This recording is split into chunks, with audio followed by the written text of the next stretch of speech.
And so that leads to tonight's talk, which I'm calling Better Allies. A lot of times, we're kind of going to break from our kind of typical format here. We're usually doing more technical talks and just talking about some language or some tool or some specific technical thing. But really, software development, only like maybe a third of it has to do with computers. Like most of the stuff that we do has to do with interacting with other people and clients and coworkers and just the people part of it. We don't really pay enough attention to it, so today I want to kind of talk about that. First, a joke. Someone told me that it's a good idea to kind of start with like an icebreaker, right? Like tell a joke to kind of get everybody comfortable. So have you all heard that joke? That's like, there's two hard things in computer science. There's naming things, cache invalidation, and then off by one errors, right? That's a good joke. I've got a variation here from this Twitter user, Matthew Garrett. Says the only two hard problems in computer science are rampant misogyny and getting Slack to automatically clear the unread messages indicator. So I think you can all feel me on this. Okay, so the problem. So what are we here? What are we talking about? Well, the problem is that the tech industry in particular and the world at large have a problem with racism, sexism, ageism, ableism, homophobia, transphobia, anti-Semitism, Islamophobia, many other kinds of bias and bigotry. Sometimes this is conscious things that people are doing, but most of the time it's just unconscious bias that people have. For the purpose of this talk, I don't intend to convince anyone that this is a problem. We are stating this as the given problem. This is a problem. There's plenty of information online you can research about that this is a problem. So what I do want to talk about, though, is what can we do about it? And what we need are allies. So allies are people who are coming from a place of privilege that lend that privilege and try to do what they can to support other people who are being oppressed. Now, the key word is support. Allies are supposed to support other people. We're not looking for saviors. So like if you Google allies versus saviors, there's a lot of good articles about this. Like I'm not here to fix everyone's problem, like riding in on my white horse and I'm like, okay, thankfully I'm finally here now. No, like I'm just here to support other people. And that's what I want all of you to do as well. So who can be an ally? Like I mentioned a lot of scary words at the beginning, right? Like sexism, racism, there's a lot of different things. So an ally could definitely be someone like myself. I kind of fit into all of the buckets of easy mode privilege, right? I'm white, I'm hetero, cisgender, I'm young, I'm under 35, and I'm male, right? So I could definitely be an ally. But if you don't check all of those boxes, you could still be an ally, because really this is like an or condition, not an and condition. If you're white or hetero or cisgender or young or male or many other things, there's someone out there that you could be supporting as an ally. So before we go much further, I want to make a disclaimer. I am not a diversity and inclusion expert. I'm just someone who's read a lot, or not even a lot. I've read stuff, and I want to share it with you. And I'm also because of that, because I'm not an expert, I almost didn't give this talk. Like I was more nervous about doing this talk than like my Docker talk, right, or like a Vim talk or whatever. Like I can just talk about that stuff all day, no problem. I almost didn't do this talk because I was worried that, oh, I'm not an expert. Maybe I'll unintentionally say something offensive, or maybe I'll just get something wrong. Maybe I completely misunderstand some of this stuff. And the other thing is I'm worried like, oh, maybe I'm like a hypocrite. Like in this talk, I'm going to give you like 20-some things that you can do to be a better ally. But I don't want you to think that I'm doing all of these things perfectly well. Like I'm trying and I'm working towards those things. But the thing is that being an ally is a journey. Like it's a process. It's a thing that you work on. And I figured that I shouldn't let that hold me back. So I decided, you know what, I have some information, I have some stuff that I want to share with y'all. Okay, so actually this talk, I really think of it more as like a book report. Because like from here on, pretty much like 95% of what I'm gonna tell you came from this one particular source. There's this website called Better Male Allies, and it's by Kate Houston and Karen Catlin, and they've put together just a whole bunch of stuff to try and make it easy for anybody that wants to be an ally. So I've gone through and read a lot of that material, and I'm going to try and present it to y'all now. So that's why it's like a book report. And actually, so it's kind of a funny thing. Back in 2014, at a Grace Hopper celebration, there was a panel, a panel of men about being allies, right? And there was a group of people who were concerned that these allies on this panel weren't very good allies. That maybe they didn't have their head in the right place, or maybe they were like unintentionally going to kind of say the wrong things. And so what they did was they put together this group of people, they put together a bingo card of a bunch of things that these allies might say that are coming from the wrong place, or really like actually more offensive than helpful. And then they kind of like silently distributed these bingo cards to everyone in the audience. And then throughout the presentation, as people are saying stuff, that, you know, people are checking them off on the cards until eventually somebody yells bingo, right? So it was very funny, right? It's funny. It also wasn't necessarily constructive, I guess. I mean, it was in the sense that they were trying to do. But so these two, Kate Houston and Karen Catlin, came up with this bingo card, which is intended to be just like a big list of things for like good allies. Like these are like boxes to kind of check as you're going along. But I will state that like, it's not like normal bingo. Like you don't like get 5 in a row and then like, all right, you're done, I'm an ally. Like, good job, I did that. We're playing blackout here. You're checking every box. That's the goal. And it's a continuous thing, like I was saying. And actually, I've had a bunch of these printed off. Tanner, if you wouldn't mind, make sure everybody gets like 4. And then, so take these, take them back to your places of employment, to your homes, your friends, pass them out. These are yours. So this is a big list of things. This is basically what we're going to cover for the next however many minutes. All right, so let's start with the first one. All right, so the first, conferencer. I speak at or attend only conferences that have a code of conduct. Obviously, like, so speaking at a conference, you know, like refusing to speak at a conference that doesn't have a code of conduct, that has a big impact. But also refusing to attend has a significant impact as well. And the idea here is that like even just the code of conduct is like a bare minimum of what groups and conferences and organizations should be doing to establish this is the behavior that's okay. Like this is behavior that's not okay, and we take it seriously. So this is the thing that you should consider. Insist on a code of conduct. Oh, I meant to mention this earlier. I have this A in the bottom left corner, and that's like any material that I just took directly from maleallies.com. Like that's my little attribution that this is not my material. This material I took. All right, next, accountant. I review salaries by gender and diversity and correct inequities.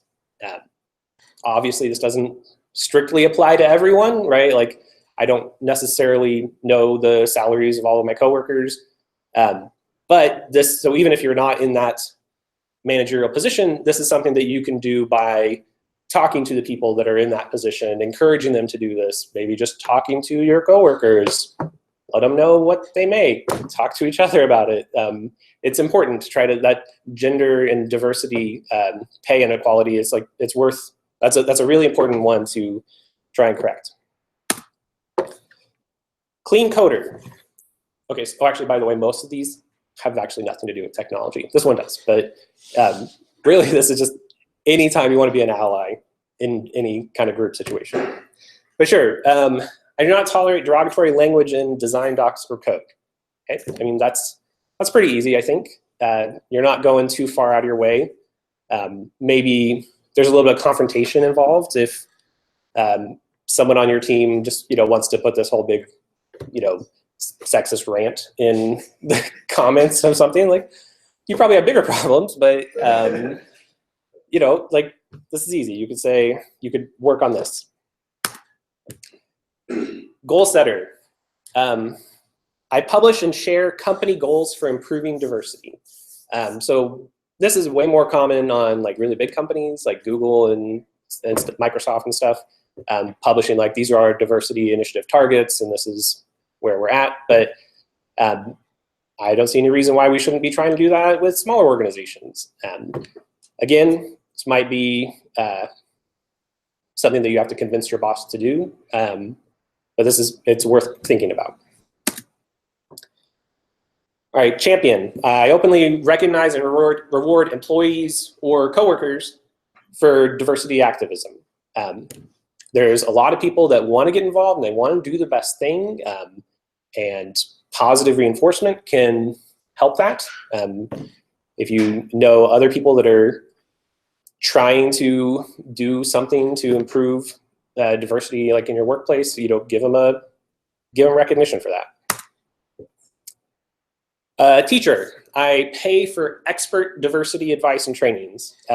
There's, like I mentioned before, I'm not an expert, but there are people out there that are. Like a couple of names I've got, like Ash Dryden, I saw her talk at a conference in Texas a few years back, and she did a really good job talking about a lot of diversity and inclusion initiatives. She's available for hire for your company. Maybe you could suggest this or hire for her team. Karen Callan does some of the same thing. There's a bunch of other people out there that put a lot of time into like really becoming experts on diversity and inclusion, and then they have that available. So maybe pay them. This is important. A good ally is a listener. I work to understand complaints and respond with support. A lot of times it's kind of natural sometimes to maybe downplay some complaint. Like someone is talking about the harassment that they've received from someone else, and you're thinking, like, well, maybe was it really so bad? Like don't do that. Just listen. Just listen to what they're saying and do what you can to support them the best you can. Tracker. A good ally is a tracker. My company tracks retention of minorities in engineering roles. So like retention, right? Like there's hiring people, hiring a diverse set of employees, but then you also have to keep them. So you want to track that. Like, why is it that every time we hire a Black employee, they end up quitting 3 months later, right? Like you have data, you can look at this and you can see like, oh wait, maybe we've got a problem, right? A good ally is a mentor. I advise and encourage a minority individual on their career path. So, and like when you use the word minority here, we're talking about any underrepresented minority. So that could be, there's a lot of different buckets, a lot of different types of underrepresentation. Yeah, advising and encouraging someone on their career path to help them improve. Like this is really important. Like we talk about this at devICT, we try to like hook up mentors and mentees. But I would argue that more important than mentoring, a good ally is also a sponsor. So a sponsor provides visibility and growth opportunities to a minority individual. There's a good blog post from Laura Hogan about what sponsorship looks like, and in the post they reference some studies that have suggested that women in tech are actually over-mentored and then under-sponsored. So it's like, yeah, like we'll teach you how to code, but then we're not going to help you get connected to actually like find the job you're looking for or help you get that promotion. like recommending somebody. So like there's a good example in the post. It's like, oh, this dashboard's going really slow. What can we do about it? And you're like, oh, well, Dan does a lot of the database stuff, maybe have him look at it. But then the sponsor might say, well, Sarah has also been doing a lot of performance work recently. Maybe give her a try. Let her take a crack at it. So the idea, mentorship is important. Like this is important. Sponsorship, maybe more important. But you want to do both. Good ally is a plumber. I see leaks in the pipeline for both kids and working adults. When we're talking about the pipeline, this is the force of minority individuals that are working on the career path towards coming into tech. Why, do they leave before they finally get into a job? Are there leaks in the pipeline? We talk about kids and working adults. So think about how many 5th grade girls are discouraged from doing science fair and instead doing something that seems a little bit more gender appropriate, right? So the pipeline starts early, and there can be leaks. A lot of people like to just blame the pipeline, and it's like, oh, we're not doing anything wrong. There's just not enough applicants. But no, that's not really the case. But there can be leaks, and it's worth looking for them. A good ally is a protector. I speak up when I see discrimination or exclusion. This is kind of like the previous one, where this is going to involve some kind of confrontation, right?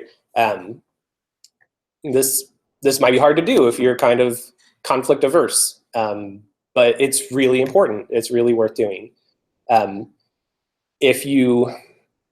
have a link to it later, to this blog post. Sarah Adams gives a talk, or she wrote a post about how to be an ally in tech, and she gives an example of a time when she had organized this meeting, invited everyone to come join it. She was running the whole show, doing this, trying to get this project going off the ground. There's 30-some people in the room, right? And they're talking about this project, and then the question comes up of well, who should be the project lead? Someone, I think, I'm trying to remember exactly how it goes. I think it's someone recommends Sarah, and then someone, maybe recommends somebody else or doesn't think it's a good idea. And an ally in the room just speaks up in front of everybody and calls it out explicitly and says, well, it sounds like whatever it was the person was saying, it sounds like you're saying that because she's not a man. It was mic drop. Everybody in the room was just what? And then by that person saying it, calling it out explicitly, that paves the way for other people to be yeah, you kind of are. And also and then other people can, or maybe that person didn't even think about it. A lot of times these biases are unconscious. A good ally is a protector. Speaks up when they see discrimination or exclusion. A good ally is a watchdog. I hold executives accountable for diverse recruitment and retention. It can be scary depending on your relationship with your bosses, but they should be held accountable for the teams that they hire and the people that are and the people that stay. So as an ally, you can hold them accountable. Good ally is a ninja. This is in quotes. So if you have any influence on the job ads that your company posts, my job ads separate true requirements from nice to have things. Research has shown that women will tend to apply for jobs only if they meet 100% of the stated requirements, where men would apply if they meet just 60. They're like, oh, let's give it a try. So if your job post is stating you need to know these 10 things, but if you really look at it, the day-to-day activity of this position that we're hiring for, they really only need these 3 things. This is the requirements. Maybe these other things are nice to haves. Those need to be separated, or maybe don't even put them on the list at all if they don't really affect the day-to-day operations. Because right there, you're already filtering out a certain class of people from applying. You're already putting yourself into this, you know, kind of monoculture team. A good ally is a bandmate. I check for diversity before agreeing to speak on a panel, or sometimes people call these manels. This is an easy thing you can do. If somebody says, okay, I want you to speak on this panel about a thing, you can just be like, okay, who else is on the panel? And we're like, hold those organizers accountable. A good ally is a referee. If I discipline or fire employees who abuse privilege, there's this saying that you should fire brilliant assholes. Like, their brilliance is not worth the harassment they are causing for everyone else, for other people in the organization. So, excuse me, still getting over a cough from like 2 weeks ago. Yeah, definitely discipline or fire employees who abuse privilege. Like, don't let it slide. This is important. A good ally is a bookworm. I read the literature on implicit bias and stereotype threat. There's a ton of research out there. Oh, this isn't on here, but this is another one. A real common thing on like Twitter, like a woman will tweet about something having to do with feminism, and then allies who are very well-meaning and like want to help, will then tweet back and like basically ask her to like explain all of this to me and like teach me. And it's like, you know, you've got Google, and there is a ton of literature out there. Like, just don't put the work on them. Go out there and research it. Like, there's stuff out there available. So a good ally reads the literature on implicit bias, stereotype threat, many other things. This is a super easy one. Like, I'm great at this because all you got to do is click retweet. A good ally is a megaphone. I amplify minority voices in meetings and on social medias. The meetings part, that's way more important. And maybe not as easy, but really it's not that hard. It's really common in like group meeting scenarios that, like especially with women, that they'll be talked over or interrupted more often, or maybe they'll say something and they'll have an idea and nobody really pays attention. And then when a man says the exact same idea, then it's like, well, that's great. Let's do that. That's awesome. If you're in one of these situations, you should point out like, hey, you're interrupting her, or why don't we let her finish? Or, hey, I think that was her idea first. Like, just call it out. A good ally is an advocate. I encourage fellow persons of privilege to become active allies. That's what I'm doing right now. That's what I want all of you to do as well. That's why you have extra copies of your bingo cards. We need more allies. We need there to be more allies than oppressors, right? And but we need to be recruiting. Excuse me. A good ally is a timekeeper. My company tracks minority promotion timelines. This is another common thing. You're like, okay, yeah, we've got a diverse workforce, right? We have like 40, 60 gender diversity. We've got maybe like 10, 20, 50 racial diversity or whatever. But then when you look at the data and you see that like, oh, okay, so we hired this woman and she's been in this junior role for like 9 months still, and then we hire this guy and he gets promoted after like 6 months, right? And then now he's her boss. Like, why? Like, you pay attention to this. Like, you can use data to track these timelines, to track promotions, track retention, track hiring. A good ally is a communicator. I make it clear in all communications that we value a diverse team. And I don't just mean that you have it in your email signature, right? I mean, I guess that would make it easy. But, and again, and this doesn't really mean like every time you send an email, you say like, and we really value, you know, our diverse team. That point, you're just kind of, that's like performance wokeness. But what this is talking about is just really thinking about the words that you're using, thinking about what you're saying, and like really having this value at heart that you value a diversity. This kind of goes back to the listener thing earlier. A good ally is a believer. I believe minorities when they speak about their lived experiences. Like, if you're coming from a place of privilege, there's just a lot of stuff that you don't have to deal with day to day that other people deal with every single day. And it's sometimes your instinct might be to be like, well, I don't see that, right? Like, I've never seen that happen, or not at any of the companies I worked at. Just don't do that. Just believe them and listen to what they're saying, and then go from there.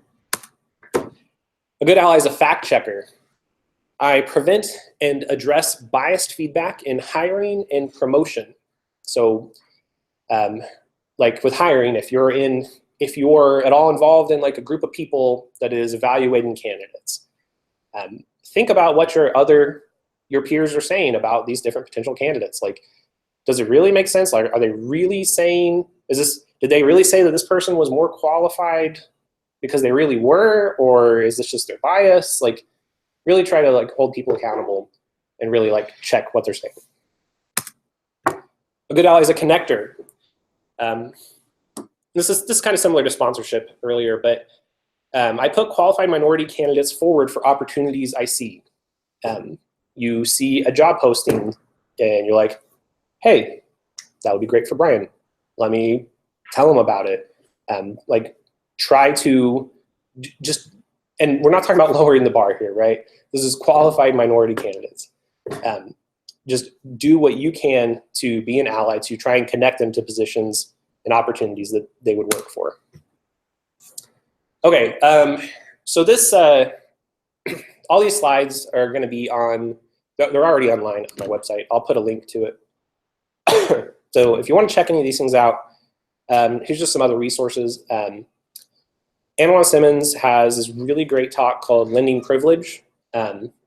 It's got a lot of really good examples of, like, he defines what privilege is, what it's not, how can somebody with privilege use that to help somebody who is lacking that particular privilege. It's a really great talk. I mentioned before Sarah Adams' blog post about how to be an ally in tech. That post is really good, and it's not just about how to be an ally, it's also kind of describing her experience of being in engineering and the constant like beating down that she receives in that field, and what you can do to help. Excuse me. The Geek Feminism Wiki has a page that's just on resources for allies, and it's huge. There's like dozens of links on there to other articles and websites and talks and things that you can check out.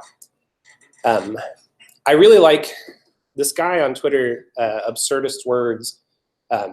There's a link to, he has just like a bunch of like an archive of different Twitter threads that he's published. He mostly talks about issues having to do with race in the United States. Excuse me, the Better Allies, where I got the material for this talk, they also have a link with other resources. So that's all I got for you today. Thank you so much for coming out and listening to me. And now I want you to go forth, be better allies. You're all woke now. And thank you for coming.